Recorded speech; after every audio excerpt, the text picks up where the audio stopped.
Hello, everyone, and thank you for joining us today for Fundera's live Q&A session on Paycheck Protection Program loans.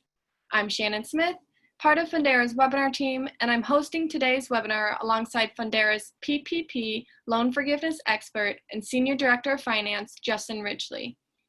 We host these sessions weekly, Tuesdays at 1 p.m. ET, in order to give you a chance to ask any questions you may have and learn any important updates about the program. Please remember to submit your questions ahead of time for next week's session by using the Google form we send out in the follow-up emails. If you have any questions during the webinar, please submit them live using the Zoom Q&A box. If there are questions we don't get to during the webinar today, we'll include them in our next session on Tuesday, July 7th. If you have any questions in the meantime, you can always find our team on Twitter or email support@fundera.com. The last thing I'd like to point out is that we'll send the slides, recording, and any additional resources from our blog in the webinar follow-up email today, so please keep an eye out for that in your inbox. Again, I'm joined by Justin Ridgely, Fundera's PPP loan forgiveness expert, who is here to answer your questions today. Thank you for being here, Justin. Of course. Happy to get started whenever, Shannon. Let's jump right into some questions. I guess I'll start by saying we haven't really had any substantive updates since last week. So, no new guidance from the SBA. And so with today, besides, I guess today is the last day that the SBA will approve PPP loans. So we've heard from banks that they're going to stop accepting applications this afternoon because as of 12 Eastern tonight, the SBA system will be off, and those banks don't want to submit things accidentally late. So if you haven't got your PPP loan in or applied, today's the day. But beyond that, we can jump right into some Q&A. Great, let's get started. So for the Q&A, we'll begin with questions submitted ahead of time in the Google form, and then we'll get to any questions that are submitted live. Please remember, for those listening in, you can submit any questions you have during the webinar simply by using the Zoom Q&A box. So we do have a question about applying. This person is wondering if they can apply for a PPP loan after changing their industry. For example, if they were to change their industry from construction to import-export. I believe this is directly asking about the application. If you change, if you already have a loan, that's the only loan you're going to get unless there's a later change to the PPP program, which has not been solidified yet. So you can't say, oh, I got a loan under one type of business. I changed my business's type. I'm going to go back and get a different one. I guess that's if you haven't got a PPP loan, then it doesn't really matter which one you put on the application, but you just have to get the application in, really in the next few hours. Thanks. The next question we have is from a participant who would like to know, my 24 weeks of my PPP loan is up on October 30th. Do I have to apply for forgiveness based on this date, or can I wait until December 31st to do so? So the date you can apply for forgiveness is kind of up to you to an extent. Like you could apply within your 24-week period if you've already spent all the funds and you want to go ahead and apply early, and by early I mean ahead of when that 24-week period ends, or you have within 10 months of the end of your 24 weeks to apply before you have to start paying against the loan. But theoretically, if you could wait through the duration of the loan and still apply even on the last payment you make. It's just you'll have already paid out those payments, and then the bank would essentially be giving you a refund on those payments, but you already have paid the cash out. So you can apply, at many different times. I think when you apply depends on when you finish spending the money and how your FTE count is, or your wage and salary rate is if you've reduced that. And so there could be a sweet spot depending on like when you finish spending the money, when you get your FTE count back up to where it was in February, or when you can do so logistically or have the proper records or things like that. Can we, I think there was a question from Susan. I want to go ahead and jump into, Shannon, that was live. Yes, Susan asks about applying for forgiveness and when you should do that. Yeah, so to address this question, basically the question is, if I have previously said you can apply earlier, especially if you're using the 8 weeks, which I think can be smart, especially if you're using that 8 weeks. But this person, their loan was administered by Chase Bank and was issued April 1st. They would like to apply for forgiveness July 1st using the 8-week period, but Chase won't have an application ready until August. And the question is, do I have to wait till Chase is ready, or can I apply directly through the SBA?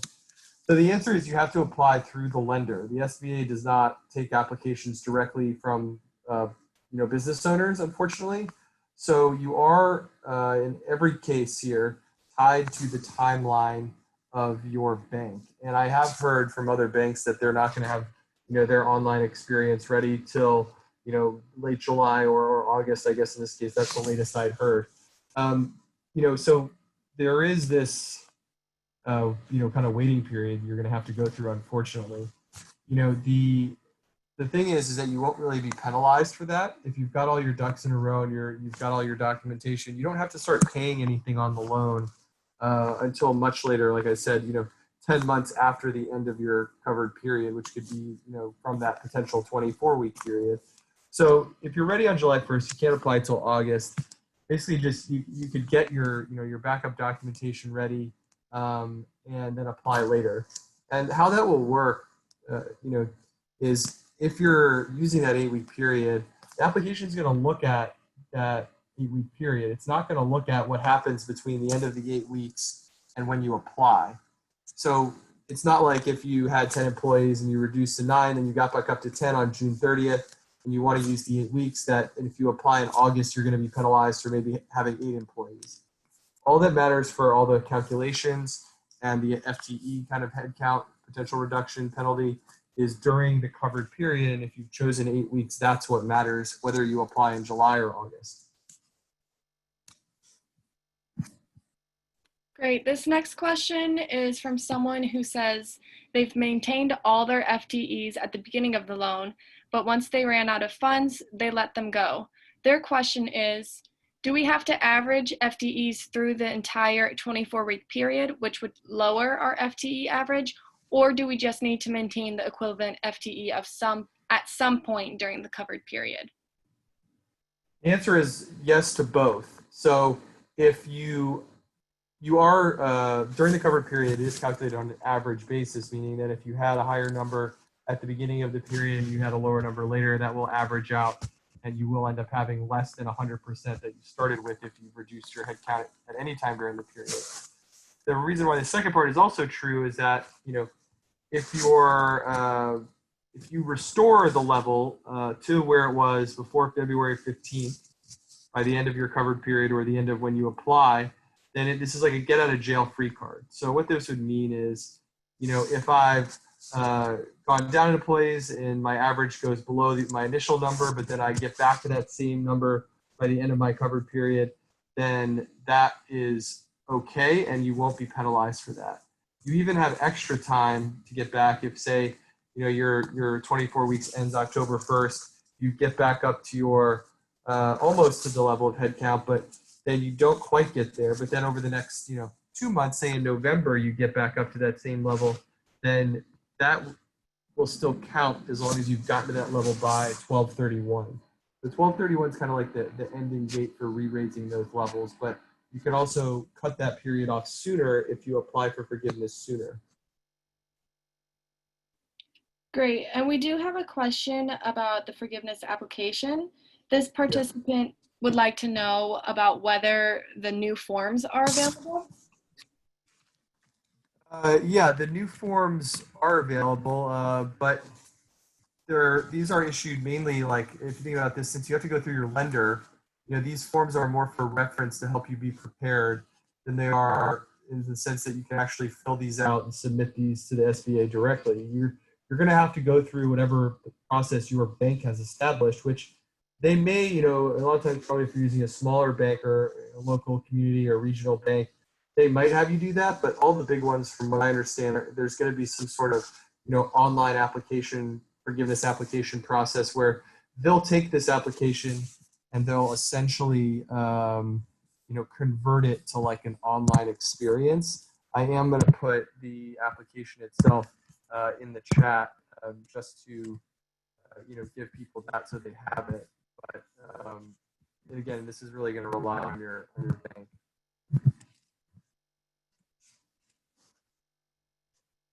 This next question is for someone who says that they are self-employed worker, but they tried asking their bank to apply for loan forgiveness for 8 weeks, but was told they could only do 24 weeks. Do you have any guidance on this and any information? Yeah, there is no delineation between being self-employed and being, a larger company in terms of whether you can have the 8 or 24 weeks. But there is a time cutoff. So the PPP Flexibility Act was passed on June 5th, and if you got a loan before that, you are allowed to use either 8 or 24. And if you got it after, you have to use 24. So I think the question was asking you if the bank was saying you have to use 8 or have to use 24. The bank, they said that they were told that to use 24 weeks. Yeah, so that only is mandated if you got your loan on June 5th or later. Otherwise, if you got it in June 4th or earlier, you are allowed to use either, and they shouldn't be saying that to you, and you can push back on that. Great, thanks for answering that. The next question is coming in live from the Q&A, and this is from someone who is asking if the money can only be used for payroll and utility and rent, not PPE or accounting or other expenses. They're looking to return that and wondering what they should do for next steps. Yes, then what you can do is you're not being, I guess in that case, yeah, you can return the money. That's the best thing. If you know you can't spend it, then I think that's what you should do with it. However, I would encourage everyone with this 24-week window, which is accessible to everyone, then I would encourage you to see if you can spend that money on those acceptable categories. If you absolutely cannot, then yes, you can either maintain the loan on your books, which is a very cheap loan, and pay that off over time, or yes, you can return the money, the excess money. I wouldn't do that though until you're very sure about what you can get forgiven, essentially. Great. This next question is actually about expenses, and they would like to know what clarification on which expenses of their PPP loan can be considered forgivable. Sure. I'm going to share my screen for a second here to just go through this. Just on the right page. So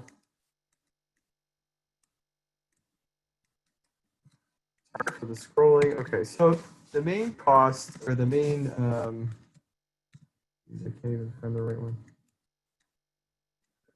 The main, buckets that are eligible for PPP are payroll and non-payroll. Payroll consists of salary, any type of wage, tips, commissions, bonuses, hazard pay, paid leave, etc.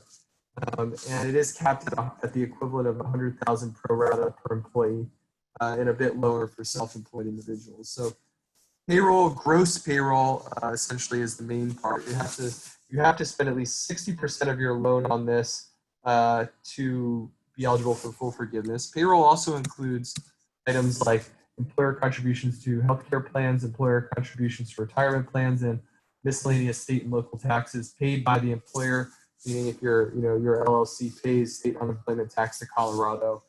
And that's not including things like income taxes, which are deducted because those are kind of included in the gross pay. So that's the main bucket.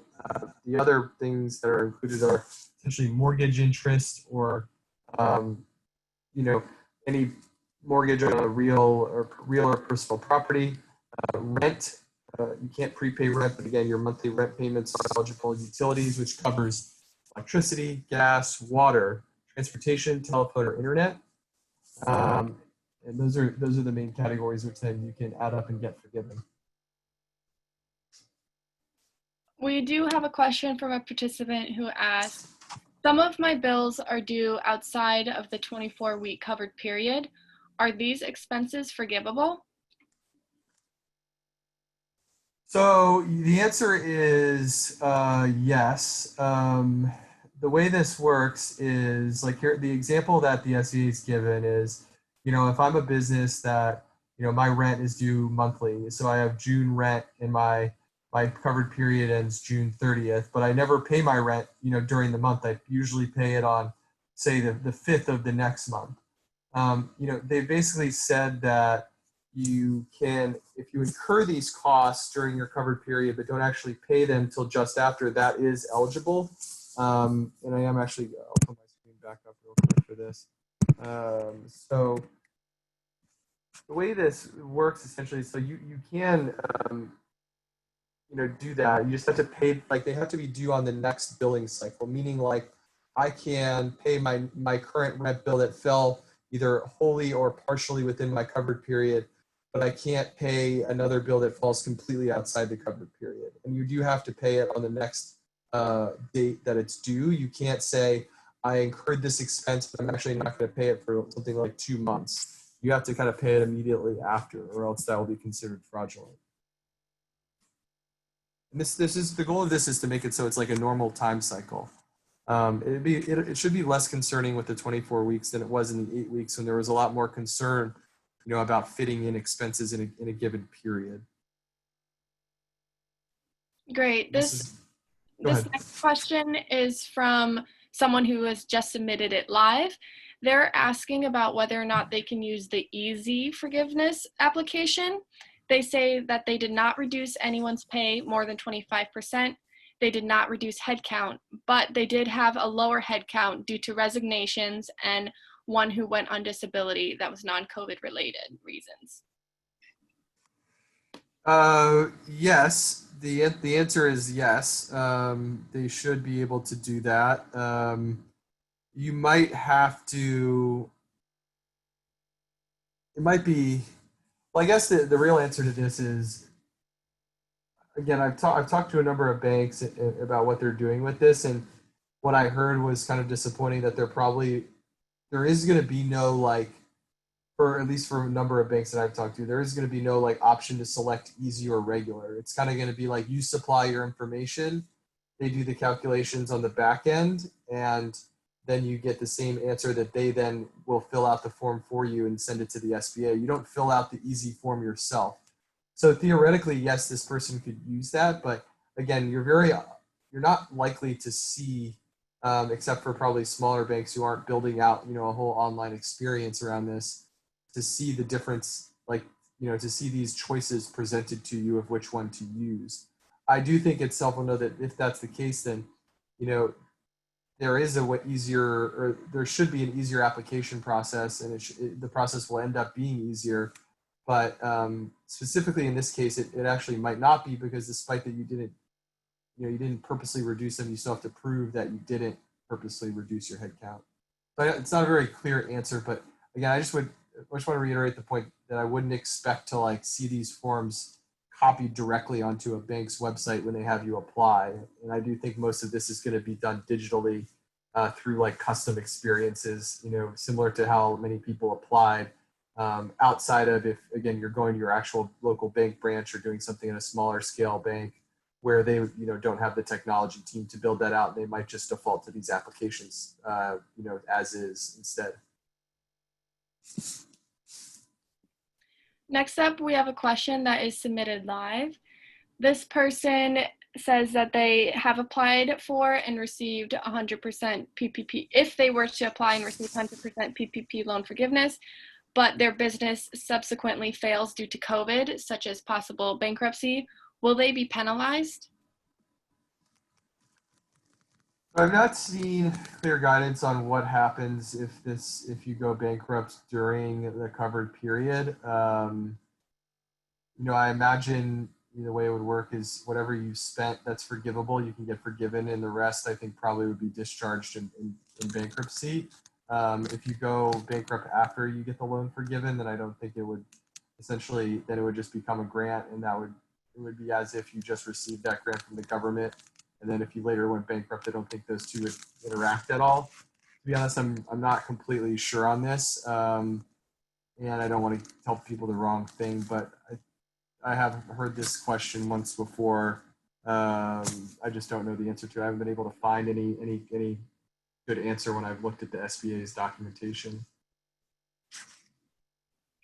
We have another question that has just been submitted live, and this person is self-employed.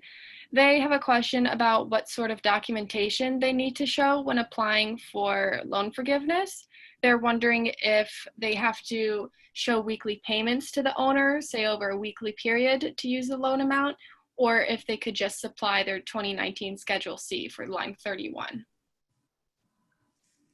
So you're gonna have to this is the main area that is still unclear with the SBA's application that they put out, that there is no standard been established for how you have to prove what you paid yourself. It's very unlikely though that you just can say, well, this is what I made in 2019 and this is what I paid myself. I think there's going to be some sort of documentation necessary to prove what you paid yourself, even if it's just a schedule that you make on your own, in an Excel file or something that's like, this is what I paid myself and when. The gold standard would be, you have a business bank account and you receive the PPP money in that account, and then every 2 weeks or every week or how often you pay yourself, you would transfer that money to your personal account as if you were paying yourself normally, or I guess replacing your income normally. And then those transfers, you can show your bank statements and say, this is the proof where I transferred this to myself as, kind of like my income replacement through PPP. I've also heard in previous webinars, we've discussed the concept of writing a check to yourself, which then you can have a record of when you did that and what the amount was for. Also potentially if you only have a personal account, transferring from checking to savings, anything to create a paper trail that shows when and how much you paid yourself. But again, we still haven't heard clear guidance from the SBA on what exactly will be the standard of proof there. But it's a little bit of kind of a pointless exercise if you're showing you paid yourself when it's essentially like you're just a circular kind of process. So maybe they do end up going with a much simpler process where it says, if you are self-employed, you don't have to prove it at all. But we have yet to hear that. And so there's been a lot of speculation about what kind of, documentation workarounds people can do to show it. But probably more to come on that. And that's probably the biggest outstanding area that the SBA hasn't clarified since they put out this new application. Thanks for going over that. I know you said there's still some guidance to be released on that. Yeah. We did have a question that just came in, and it's a self-employed person who is wondering if you would recommend or if they need to do payroll service for that. For self-employed, I wouldn't do it. If it's just you, I think that'll be an expense that is somewhat unnecessary. Like there's so many people in this boat. I mean, millions. That there's going to have to be a solution that's easier than going to get a payroll provider, and you would be far from alone if you don't have a payroll provider. I do think payroll providers in general have been really helpful in this process and will be helpful, I think, for forgiveness. Based on what I've heard from several of them, where they're creating custom reports. But if you're already in your loan period, I don't think it's worth going to do that at this point. And like I said, you aren't alone, and there has to be a better solution put forward, or at least clarification, just because there's, literally millions of self-employed individuals got PPP loans. Next up, we have a question that was submitted live, and this question is about the employee count. This question is specifically about the loan forgiveness application, so I will drop a link to our blog article on step-by-step instructions for that. But the question is that the owner employee was getting a salary via W-2 from the company and was included in the employee count at the time of the initial application. They were paid the same amount during the covered period. Are they okay to be included in the regular employee count in the worksheet? Schedule A of the forgiveness application has a separate line for owner employee, the person says. Yeah, I think if they were included in the regular employee count during the application process and they are being paid on a W-2, I think that yes, you can include them in the regular line as they are a salaried employee of the company.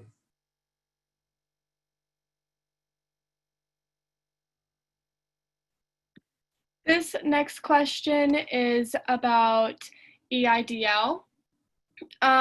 Is there any sort of guidance that Fundera can provide on that? And also, if you have any information about how that interacts with PPP. Yeah, sure. So I'm going to actually start with, I'm going to post the link in chat, which the article's a little bit old, but it still should be useful. EIDL, it's still available. You can get this, most people should be able to access this depending on, your specific circumstances, but this program is still open.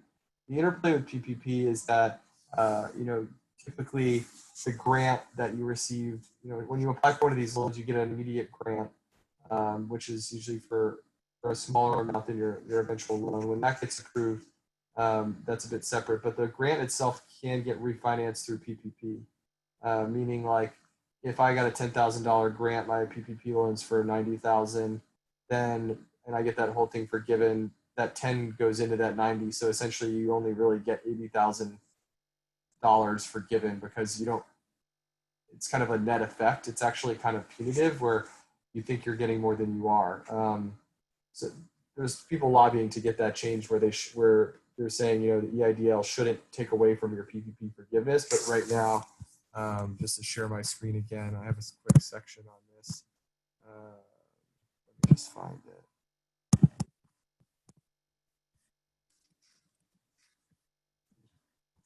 It does say that it's refinanced. I just want to look at the specific language. Yeah, okay. So if you received an SBA EIDL loan from January 31st to April 3rd, you are allowed to apply for PPP. If your EIDL is not used for payroll cost, it does not affect your eligibility. This ship has sailed since PPP is ending today. But your PPP loan must be used to refinance your EIDL if your EIDL was used for payroll costs.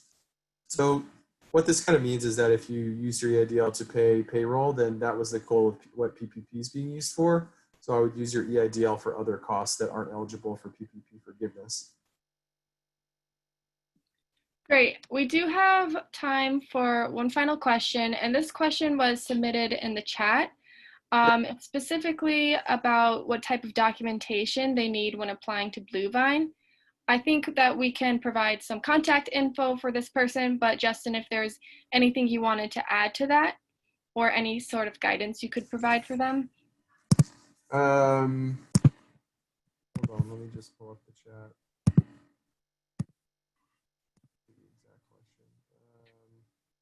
941 payroll data, even though the company partnership no W-2 employees did not ask for 1065 partnership return. They have not responded to our loan request today. Okay. Yeah. Let's say if you want to email me, my email is in the chat, justin@fundera.com. The person who asked this question, I'm not going to say their name, but email me the exact situation, like just copy and paste this into an email, shoot it to me, and then I'll ask our internally, our person who deals with Bluevine, and see if we can't bump this up to the top of their queue, because I agree the situation that you're in seems like a loop where you're not likely to get out of it because you can't provide what they're looking for. So shoot me an email and I'll, with the name of the business, and I'll try to push this forward in the next couple hours. Great, thanks, Justin. We are up on time, everybody, but thank you for joining us. As a reminder, you can always submit questions ahead of time for next week by using the form provided in the follow-up email or the form that we just dropped in the chat. So please keep an eye on your inbox for the recording, the slides, and any additional resources from our blog. Thanks again for joining us. If you have questions in the meantime, feel free to reach out to us on Twitter or email support@fundera.com. Thanks, everybody.